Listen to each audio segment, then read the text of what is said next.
Hey guys, welcome to Sammi Tactical. Today we're going to be installing our lengthened flared Magwell for our PSA Dagger Compact, and this is for 17 plus round mags only.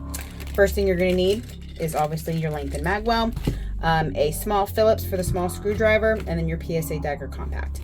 First thing we're going to go ahead and do is take your magazine out and then clear this to make sure there's nothing in it.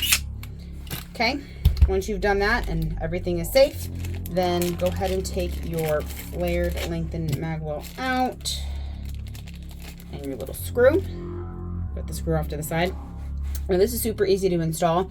The front part has a little lip, so you're going to take the front part here, slide the lip in, and then on the back here there will be a hole for the screw and then the hole for the screw.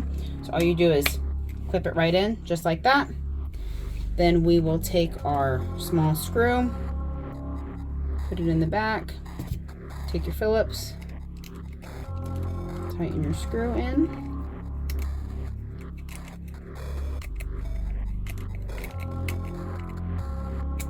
Okay, put your magazine back in. There you go. That is the final product.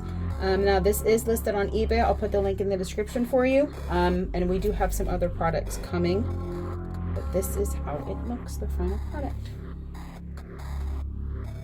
Thank you guys. Please leave any comments in the description and like